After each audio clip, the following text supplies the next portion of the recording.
reitero, un lujo tenerlo. Doctor Petrella, diplomático, fue vicecanciller de la Nación, fue embajador ante las Naciones Unidas durante el gobierno de Carlos Saúl Menem.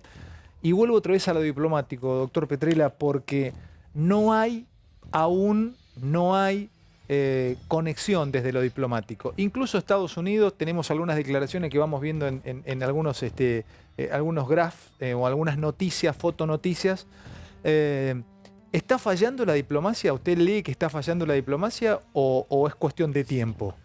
Bueno, yo diría que la diplomacia fue ineficaz desde hace bastante tiempo con relación a este tema. Yo creo que lo he contado muchas veces y lo he escrito.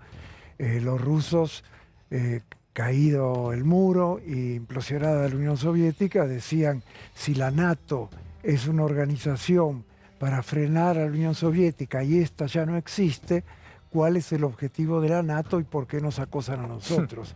Vale decir, a partir de ese momento debimos haber pensado que la expansión de la NATO podía causar los problemas que están sucediendo ahora, y en modo alguno estoy justificando una invasión criminal como la que está llevando Putin y separo a Rusia sobre Ucrania.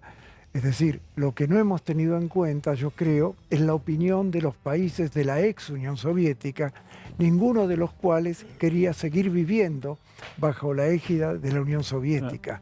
Es decir, no la pasaron bien con los zares, no la pasaron bien con Lenin, no la pasaron bien con Stalin, y cuando vieron la oportunidad quisieron separarse. A mí me tocó viajar a Kiev 2 veces, era embajador Julio Baqueriza, un gran embajador, por el tema de los migrantes, que en esa época la Argentina decidió traer migrantes ucranianos a la Argentina. Todas aquellas personas con las que yo hablaba que querían venir a la Argentina eran porque tenían miedo que el oso ruso volviese a rugir, que Rusia volviese a recuperar. Las autoridades con las que obviamente tuve que entrevistarme para explicar lo que estábamos haciendo ahí, todas tenían también ese temor y detestaban, lo digo en términos exagerados, a la relación con la Unión Soviética, con Rusia, a pesar que Rusia no era ya la Unión Soviética. O sea que la diplomacia se centró en la opinión de Rusia y en la opinión de Estados Unidos o de la NATO, y no se centró en ver qué querían estos países. Doctor, cuénteme una cosa, le quiero entrevistar un segundito, ¿no? ¿Con quién le tocó conversar diplomáticamente? Por ejemplo, en su época, le voy a preguntar por China y por Estados Unidos.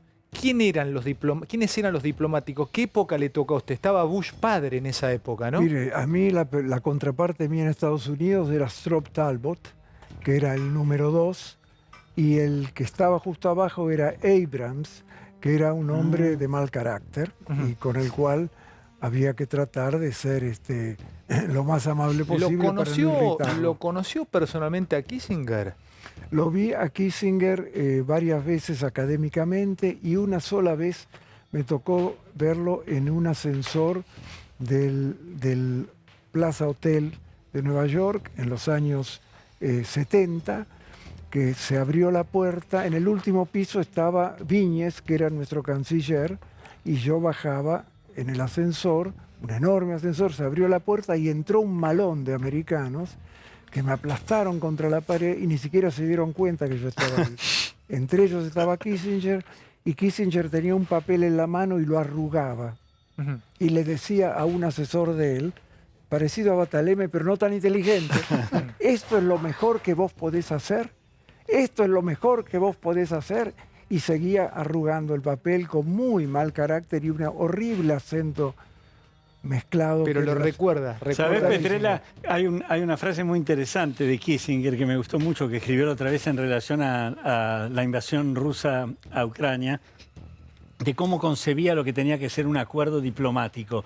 Y dice: no podemos pretender la satisfacción absoluta, porque es un ideal inalcanzable, sino que tenemos que aspirar a una insatisfacción equilibrada. Pero yo termino con esto, que se relaciona con todo lo anterior. Hay una revista que publican los chinos acá, que se lee en tantos lugares que yo creo que es popular hasta en las peluquerías, que se llama Dang Nak. Y en esa revista los chinos dicen cómo hay que negociar con ellos. Y el punto central es: tenés que invitarme a tu casa. Quiero saber cómo sos, quiero saber si mereces mi confianza, quiero saber cómo sos. ¿Cuál es tu mascota? ¿Cómo es tu mujer, tus hijos, tu pareja? ¿Qué te gusta comer? ¿Qué libros tenés? ¿Qué bebidas guardás en un ¿Cuál era arco? su contrapartida china en su época, doctor? No, en mi época yo contrapartida china no tuve gran relación con los chinos porque en esa época China no era todavía la potencia que es ahora. No obstante, las relaciones diplomáticas con China yo tuve que ver como pequeño ratón porque se trabajaron parte en Naciones Unidas en la época que yo estaba y parte por el embajador José María Ruda y Vicente Berazategui, que fueron los dos que hicieron las relaciones con China Popular, en la época de Lanusse, canciller de Pablo Pardo. Ujú. Interesante, ¿eh? Qué de cosas. Es la historia pura, ¿eh? Porque nos reímos todo, pero claro, estamos viendo lo que pasó allí. La confianza. La confianza. De En la nuevo la persona. confianza. En la La persona. La confianza. actividad de la construcción de Porque nuestras iba relaciones a exteriores. preguntarle la mirada china, porque hoy estaba leyendo un poco dónde se produce la ruptura entre China. La primera ruptura venían cercanos. ¿Se produce a la muerte de Stalin la primera ruptura o una de las fuertes rupturas chinas de la época moderna con Rusia? Sí, cuando Khrushchev empieza con el tema de la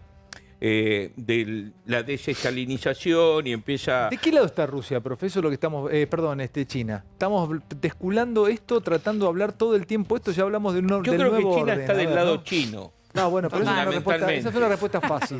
Es una respuesta fácil. Porque yo podría Pero es preguntarte... una respuesta real. Está bien, pero ¿qué es estar del lado chino? ¿Qué le conviene a China? Bueno, tácticamente va a jugar en el medio, es decir, en algún momento va a apoyar a Rusia, en otro momento se va a presentar como mediador.